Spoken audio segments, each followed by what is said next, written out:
अक्टूबर 2023 को हमास ने इजराइल पर भयानक हमला कर 1200 लोगों का नरसंहार किया।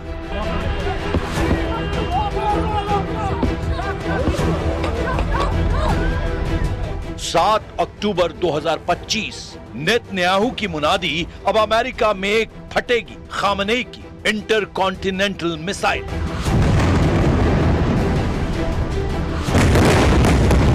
इजराइल हमास युद्ध के 2 साल पूरा होने पर नेतन्याहू ने ट्रंप को अलर्ट किया है। नेतन्याहू ने दावा किया है कि अगला नंबर अमेरिका का है।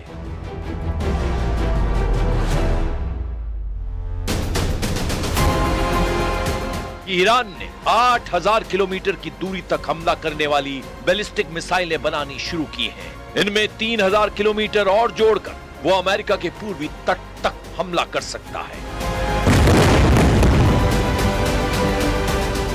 पीएम नेतन्याहू ने खामनेई की रॉकेट फोर्स की पावर बताने के साथ ही ये भी चेतावनी दी है कि ईरान मिसाइलों का खौफ दिखाकर ब्लैकमेल भी कर सकता है। हमास से चल रहे युद्ध के 2 साल पूरा होने पर नेतन्याहू ने गजा में भयानक हमला कर बदला लेना जारी रखा है। गजा में बेहिसाब बम फट रहे हैं, अंधाधुंध मिसाइल धमाके हो रहे हैं। नेतन्याहू की टैंक बटालियन गजा को रौंद रही है। इजराइल बारूद बरसाकर हमास को 7 अक्टूबर की याद दिला रहा है। नेतन्याहू दुश्मनों को वो खूनी तारीख भूलने नहीं दे रहे जब इजराइल में कोहराम मचा था।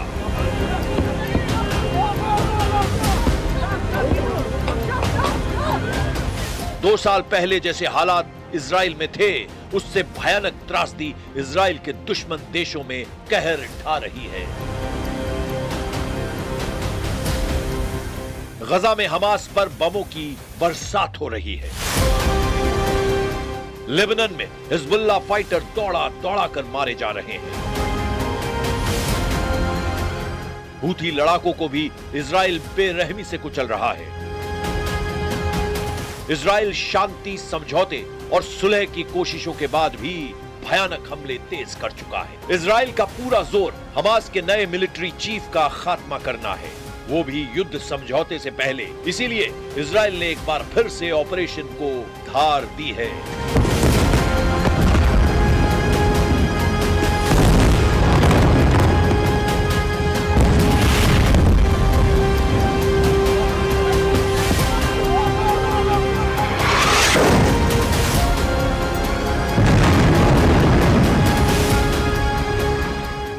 गजा में हमास का नया चीफ रायद साद है। रायद साद 7 अक्टूबर 2023 के नरसंहार का आखिरी मास्टरमाइंड माना जाता है। 53 साल का रायद साद 2005 की पीढ़ी का टेरर कमांडर है। 20 साल पहले इजराइल को गजा पट्टी से खदेड़ने वाली फोर्स में रायद साद शामिल रहा है। हमास के असल ऑपरेशन चीफ के रूप में काम कर रहा रायद साद फिलहाल इज अल दीन हद्दाद के साथ मिलकर काम कर रहा है। इजराइल डिफेंस फोर्स बड़ी शिद्दत से रायद साद को तलाश रही है। उधर मिस्र के शर्म अल शेख रिजॉर्ट में बातचीत से पहले ट्रंप ने हमास पर मैप बम फोड़ दिया है। ट्रंप ने एक नया नक्शा जारी कर हमास को उस पर सहमत होने का प्रेशर बनाया है। ट्रंप ने शांति वार्ता से जुड़े नक्शे में इजरायली सेना को गजा के दक्षिणी हिस्से में 6.5 किलोमीटर, मध्य गजा में 2 किलोमीटर और उत्तरी हिस्से में 3.5 किलोमीटर तक तैनाती की इजाजत दी है। ट्रंप की बनाई ये येलो लाइन इजराइल को पूरे गजा पर कंट्रोल का लाइसेंस देती है। हमास ने पहले ही ट्रंप के इस ऑफर को ठुकरा दिया था, लेकिन एक बार फिर से ट्रंप ने वही नक्शा दिखाकर हमास को झुकने की धमकी दी है, जिससे मिस्र में हो रही शांति वार्ता में घमासान के आसार बन गए हैं। शर्म अल शेख में होने वाली हाई प्रोफाइल मीटिंग में अमेरिका से ट्रंप के विशेष दूत स्टीव विटकॉफ और ट्रंप के दामाद जारेड कुशनर शामिल हो रहे हैं। वहीं हमास लीडरशिप ने खलील अल हया को समझौते का जिम्मा सौंपा है, जबकि पीएम नेतन्याहू के करीबी रॉन डर्मर इजराइल की तरफ से शांति वार्ता में शामिल हैं।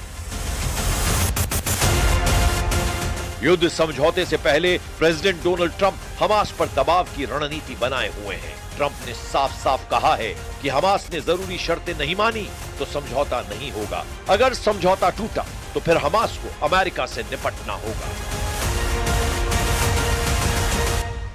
And in the negotiations, do you have any red lines in terms of Hamas disarming and whatnot? Are there No, I any have red places- lines. If certain things aren't met, we're not going to do it. But I think we're doing very well, and I think Hamas has been agreeing to things that are very important.